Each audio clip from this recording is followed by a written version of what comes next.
भारत के मुख्य न्यायाधीश डीवाई चंद्रचूड़ के कार्यकाल खत्म होने के बाद उनके आखिरी दिन को यादगार बनाने के लिए विदाई समारोह आयोजित किया गया था। लेकिन जाते जाते भी चंद्रचूड़ साहब कुछ ऐसा बोल गए जो लोगों को पसंद नहीं आ रहा है। लोग चंद्रचूड़ साहब को उनके आधे अधूरे फैसलों के लिए ट्रोल करते रहते हैं, लेकिन जाते जाते डीवाई चंद्रचूड़ ने अपने ट्रोलर्स को जवाब भी दिया है, और जवाब भी ऐसे दिया है जिसकी भाषा देश के चीफ जस्टिस की तरह नहीं बल्कि नेताओं की तरह थी, ट्रोलर्स की भाषा की तरह थी। ऐसा लोग सोशल मीडिया पर बोल रहे हैं। लोग चंद्रचूड़ साहब से बोल रहे हैं कि जिन्हें आप दुश्मन समझते रहे वो लोग आपसे इंसाफ की उम्मीद करते रहे। दरअसल भारत के मुख्य न्यायाधीश डीवाई चंद्रचूड़ के आखिरी कार्य दिवस पर सुप्रीम कोर्ट में विदाई समारोह आयोजित किया गया था। इस दौरान सीजेआई ने अपने परिवार, निजी जिंदगी के साथ करियर से जुड़ी कई अहम बातें शेयर भी की और अपना अनुभव भी सुनाया। डीवाई चंद्रचूड़ ने कहा कि हम जज के रूप में जटिल विषयों पर निर्णय लेते हैं, लेकिन हमारे लिए सबसे महत्वपूर्ण ये है कि हमारे फैसलों का आम नागरिकों की जिंदगी पर क्या असर होता है।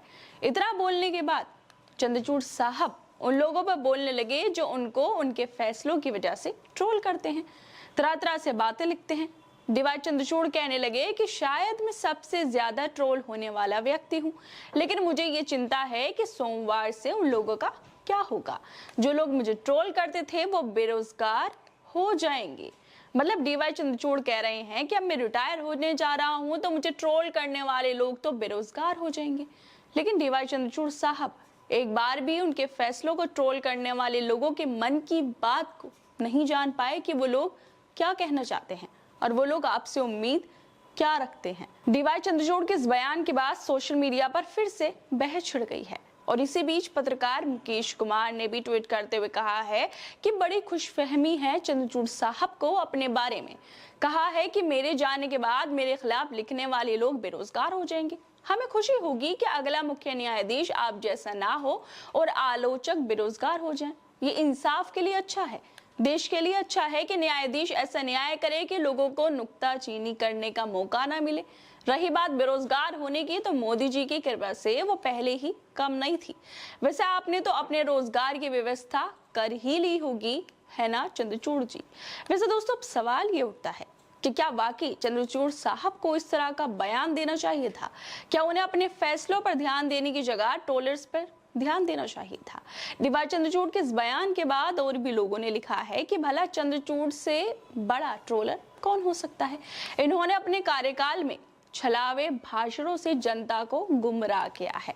अब विदाई के समय भी ट्रोलर की भाषा बोल रहे हैं। बस करो जनाब, अब जाते जाते और कितना ज्ञान देंगे। आपने सिर्फ फैसले सुनाए हैं, कभी न्याय नहीं किया। इसमें कोई दो राय नहीं है कि लोग हमेशा से ही सीजेआई के फैसलों पर सवाल उठाते रहे हैं। कभी उमर खालिद को लेकर सवाल उठाए गए, कभी अनिल मसीह को लेकर सवाल उठाए जाते हैं। बाबरी मस्जिद पर उनके भगवान के सामने जाकर फैसला करने को लेकर भी लोगों ने काफी सारे सवाल उठाए थे। प्रधानमंत्री से उनके अच्छे संबंध, इन सब चीजों को लेकर लगातार उन पर सवाल उठाए गए हैं। और अब जाते जाते भी अलीगढ़ मुस्लिम यूनिवर्सिटी के अल्पसंख्यक दर्जे को लेकर उनके अधूरे फैसलों पर लोगों ने खूब सवाल उठाए हैं।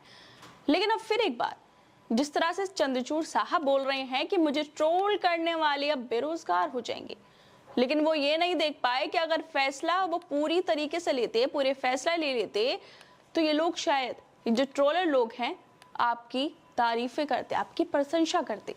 चंद्रचूड़ साहब ने जाते जाते अपनी विदाई कार्यक्रम में उर्दू शायर बशीर बद्र की एक शायरी सुनाते हुए भी कहा कि मुखालफत से मेरे शख्सियत संवरती है, मैं दुश्मनों का बड़ा एहतराम करता हूँ। यहाँ पर डीवाई चंद्रचूड़ किसके लिए शायरी कर रहे हैं? क्या वो लोग जो उनको ट्रोल कर रहे थे, क्या उन लोगों के लिए शायरी थी? डीवाई चंद्रचूड़ की शायरी को लेकर भी पत्रकार मुकेश कुमार ने एक और ट्वीट करते हुए लिखा कि यहाँ दुश्मन कोई नहीं था चंद्रचूड़ साहब।